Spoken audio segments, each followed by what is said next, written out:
Olá, turma, tudo bem com vocês? Eu sou a professora Raine. Na aula de História de hoje da semana 32, nós vamos dar continuidade ao conteúdo sobre ditadura militar no Brasil e eu queria relembrar alguns pontos com vocês. Primeiramente, vocês sabem que em 1964 houve um golpe militar, civil-militar, no qual o presidente democraticamente eleito João Goulart, ou Jango, ele foi destituído do seu cargo e se instaurou-se uma ditadura. No primeiro momento se pensou que essa ditadura teria uma curta duração, mas ela se estendeu por um longo período e ela foi de 1964 até 1985. Nós vimos primeiro o governo de Castelo Branco, que instituiu os primeiros atos institucionais, tirou as liberdades políticas, a liberdade de imprensa, e nós vimos também o governo de Costa e Silva, que são dois e que foi outro militar também que seguia a mesma linha, né, linha dura. Agora nós damos o terceiro governo, que foi após o problema de saúde que Costa Silva teve, que afastou ele do poder, né, do AVC. Vamos estudar o caso de Médici. E quando foi o governo Médici? Ele foi de 69 a 74, depois da reabertura do Congresso. Você sabe que após a problema de saúde de Costa e Silva, o que deveria acontecer era que o vice-presidente deveria assumir o poder, mas ele não civil e isso não foi permitido. Então se deu um golpe dentro do golpe e 2 meses outra junta militar tomou o poder e depois disso se reabriu o Congresso em outubro de 69, que foi quando se votou, né, a favor de Emílio Garrastazu Médici e foi um dos governos mais repressivos da ditadura militar. Com o aparato do Estado repressivo, foi o pior momento da ditadura na perseguição de estudantes, professores, jornalistas, políticos, artistas e até mesmo militares que eram contra a ditadura. E, através desse governo, o aperfeiçoamento dos órgãos de repressão, como o Serviço Nacional de Informação, o DOPS, que é a Delegacia de Ordem Política e Social, e o DOI-CODE, que é o Destacamento de Operações de Informação e Ciência de Operações de Defesa Internas. E foi aí que se tornou ainda mais violenta a ditadura. Tem um livro que chama Brasil Nunca Mais, onde a gente lê vários relatos dos presos, né?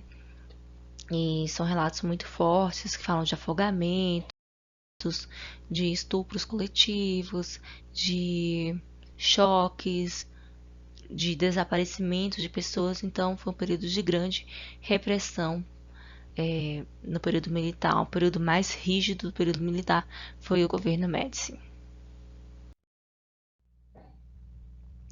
E conforme foi ocorrendo esse endurecimento da ditadura militar, também cresceu a luta armada. A luta armada ela já aconteceu, ela não nasceu, né, com golpe civil-militar, mas durante os governos militares ela se intensificou ainda mais. E nós tínhamos duas frentes de luta. Nós tínhamos do Partido Comunista Brasileiro, que pensava na Revolução Socialista como as vias democráticas, né, para chegar ao poder. E nós tínhamos o projeto revolucionário de alguns movimentos que queriam instaurar o socialismo no Brasil através da guerrilha.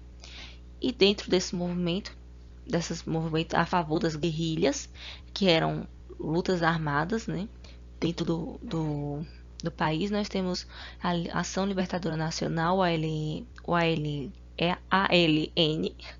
a Vanguarda Popular Revolucionário, VPR, e também temos o Movimento Revolucionário de 8 de Outubro, o MR8. E como era a prática de ação desses grupos, né, os grupos armados? Era sequestros de diplomatas para conseguir trocar por presos políticos. Eles faziam também assaltos a banco para conseguir dinheiro, né, para continuar sua luta. E assim foi, né? A resistência aconteceu via guerrilha no Brasil, no governo Médici. E outro ponto importante a ressaltar é que a ditadura não existia essa ditadura civil-militar, né? Entre os militares não existia um consenso entre eles. Você tinha os linha dura e os cartelistas. E entre esses dois existiam muitas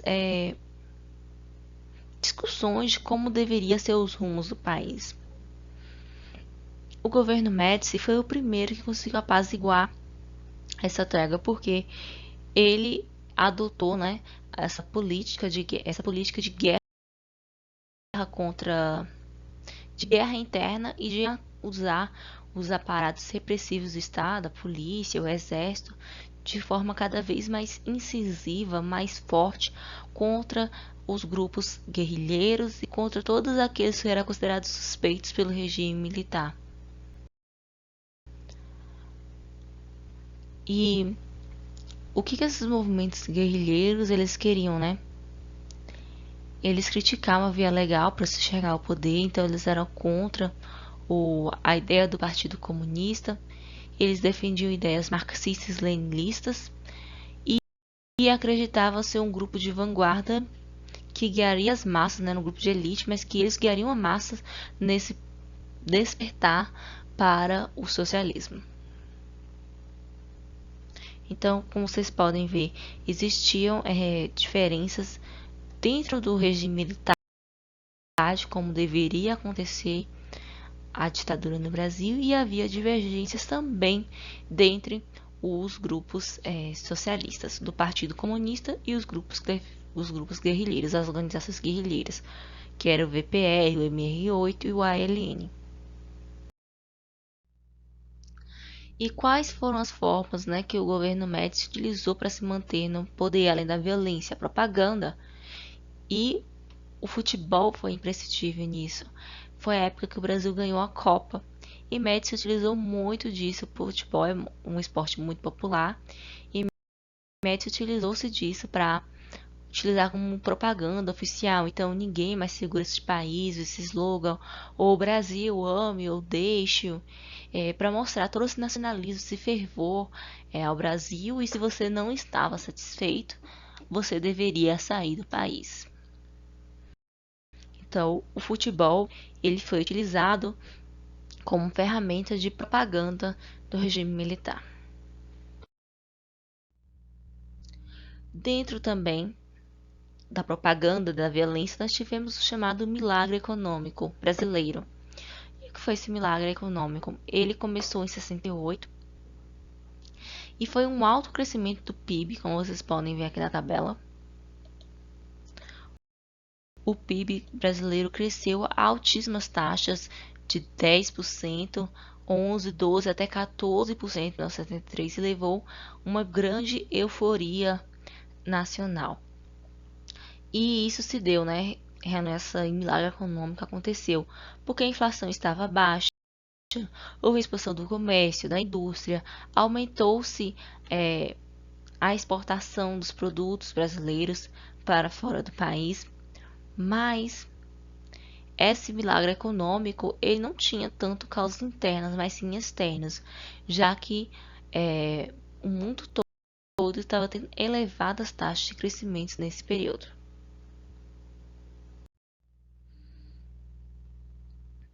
Como eu estava falando para vocês, existia uma conjuntura favorável a isso, então não foi só o Brasil que teve altas taxas de crescimento, o Japão também teve, a Alemanha também teve, a Itália. E o governo adotou algumas políticas internas, né, de incentivos fiscais para que houvesse maior investimentos de investidores internacionais e nacionais também. Essa política nacionalista